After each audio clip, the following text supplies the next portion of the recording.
మహావాక్యం మధురమైన పిల్లలు తండ్రి సమానంగా దయార్థ హృదయులుగా మరియు కళ్యాణకారులుగా అవ్వండి.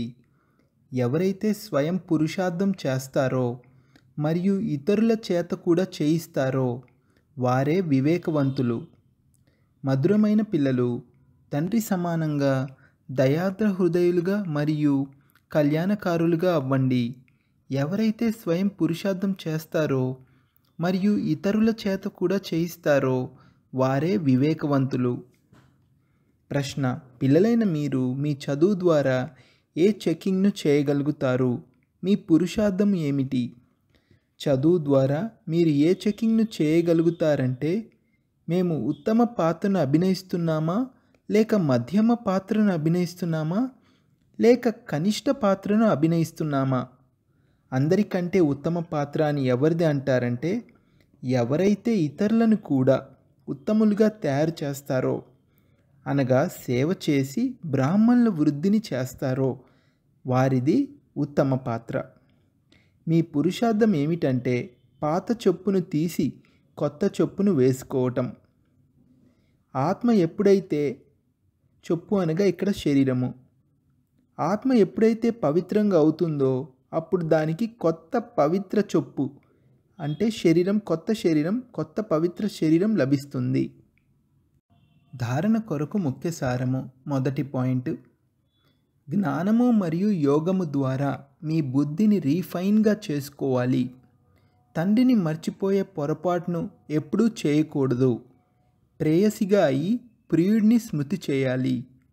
రెండో పాయింట్: బంధనముక్తులుగా అయి మీ సమానంగా తయారు చేసే సేవను చేయాలి. ఉన్నత పదవిని పొందే పురుషార్థము చేయాలి. పురుషార్థంలో ఎప్పుడూ నిరుత్సాహపడకూడదు.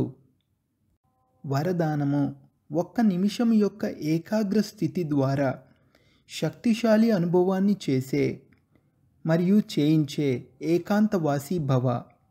ఒక్క నిమిషం యొక్క ఏకాగ్ర స్థితి ద్వారా శక్తిశాలి అనుభవం చేసే మరియు చేయించే ఏకాంతవాసి భవ. వివరణ: ఏకాంతవాసిగా అవ్వటం అనగా ఏదైనా ఒక శక్తిశాలి స్థితిలో స్థితులవ్వటము. బీజరూప స్థితిలోనైనా స్థితులవ్వండి. బీజరూప స్థితి అంటే ఆత్మిక స్థితి. లైట్ మైట్ హౌస్ స్థితిలోనైనా స్థితులై విశ్వానికి లైట్ మైట్ను ఇవ్వండి. లైట్ మైట్ అంటే జ్ఞానము మరియు యోగము ద్వారా. ఫరిస్తా తనపు స్థితి ద్వారానైనా ఇతరులకు అవ్యక్త స్థితి యొక్క అనుభవం చేయించండి. ఫరిస్తా స్థితి అంటే ఆ శరీర స్థితి. ఒక్క క్షణమైనా లేక ఒక్క నిమిషమైనా సరే, ఒకవేళ ఈ స్థితిలో ఏకాగ్రులై స్థితులైనట్లయితే స్వయానికి మరియు ఇతర ఆత్మలకు చాలా లాభాన్ని ఇవ్వగలరు. కేవలం దీని అభ్యాసం అవసరము. ఎందుకంటే ఆత్మలన్నీ దుఃఖంలో ఉన్నాయి. సో మనం ఎప్పుడైతే ఈ స్థితి ద్వారా మన ఆత్మిక శక్తిని పెంచుకొని ఆ ఆత్మలకి శక్తిని ఇచ్చినట్లయితే ఆ ఆత్మకి సుఖశాంతులు లభిస్తాయి. స్లోగన్: ప్రతి సంకల్పంలో, ప్రతి మాటలో ఎవరికైతే పవిత్రత వైబ్రేషన్లు నిండి ఉంటాయో వారే బ్రహ్మచారి.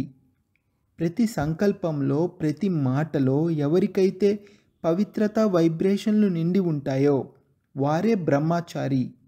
ఓం శాంతి.